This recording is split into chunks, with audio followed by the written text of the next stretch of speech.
बिस्मिल्लाहिर्रहमानिर्रहीम। अस्सलाम वालेकुम और यूट्यूब फैमिली, कैसे हैं आप सब। मैं हूं मामा विद्ज़ूनी, आपकी खिदमत में मासी के रूप में। आपने सोचा नहीं होगा कि मैं मासी के रूप में आपके सामने आऊँगी।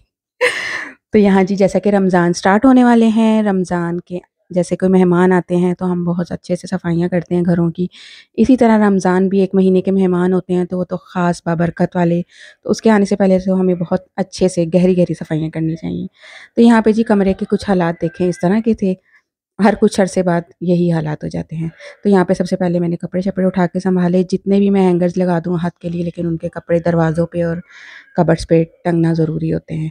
और उसके इसके अलावा बच्चों को बड़ा शौक है ऊपर कचरा रखने का। मुझे सख्त बुरा लगता है कबर्ड्स के ऊपर, बेड के नीचे सामान रखना जो है ना। मेरा एक भी सामान इसके ऊपर नहीं था, सब बच्चों ने डाला हुआ था या कुछ सामान आहत का रखा हुआ था। और यहाँ सुनहरा अपने एक्शन करते हुए, तो जी जल्दी-जल्दी सारा कचरा नीचे फेंका, जाले वाले साफ़ किए, डस्ट वगैरह सारी झाड़ी। डस्ट बहुत ज़्यादा आती है हम लोग के घर में। मैं तकरीबन 1 से डेढ़ मंथ बाद जो है ना इस तरह की सफाइयाँ करती रहती हूँ घर की ना, कि जाले वाले साफ़ किए, इस तरह पूरी डस्ट झाड़ी।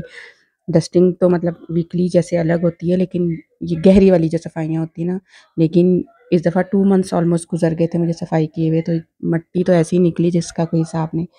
अच्छे से सारी जगह कोने खुदरे सारे साफ़ किए, बाकी घर के भी जाले वाले और बाकी सफाइयाँ की, लेकिन आज मैंने सिर्फ़ जो है ना अपने रूम का रिकॉर्ड किया था। तो रूम के हालात कुछ इस तरह के थे। जब इंसान अपने हाथ से सफाइयाँ करता है ना, तो उसकी बात ही कुछ और होती है।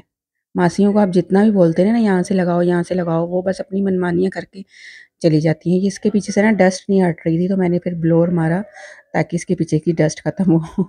और बेड के पीछे ये हमने कुछ कवर, ये एक्स्ट्रा चीज़ें जैसे जो हो जाती हैं घर की, वो डाल देते हैं। तो वो फिर मैंने आज निकाल के सब कुछ फेंक दिया था। मैंने कहा कि बस अब रखना ही नहीं है, क्योंकि इसके पीछे उस वजह से सफाई ही नहीं हो पाती ना।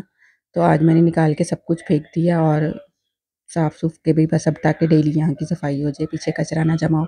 कचरा निकालने के बाद मुझे एहसास हुआ, उफ़ अल्लाह! कितना सुकून मिला दिल को। तो यहाँ पे जी फिर उसके बाद मैंने बेड नीचे से उसका वो उठाया तख़्त और उसके नीचे से सारा कचरा-वचरा निकाला। आप लोग भी जल्दी से, अगर आपने अभी तक सफाइयाँ नहीं की, तो आप लोग भी जल्दी-जल्दी से अपने घर की सफाइयाँ कर लें। और बाकी काम भी साथ-साथ चल रहे हैं, मसाले पीसना, ये वो छोटे-छोटे काम जो रमज़ान के जितने भी होते हैं पहले के, वो भी सारे चल रहे हैं, कुछ बाज़ार के चक्कर चल रहे हैं। तो फाइनली जी यहाँ पे मेरी सफाई कंप्लीट हो गई थी, लेकिन उसके बाद 2 दिन मैं ना बेड पे लेटी रही थी, टाँगें टूट गई थी। यहाँ पे तो एक्शन में आके फूल लग गई थी। यहाँ पे मैं आपसे इजाज़त चाहूँगी, दुआ में याद रखिए। अल्लाह हाफ़िज़।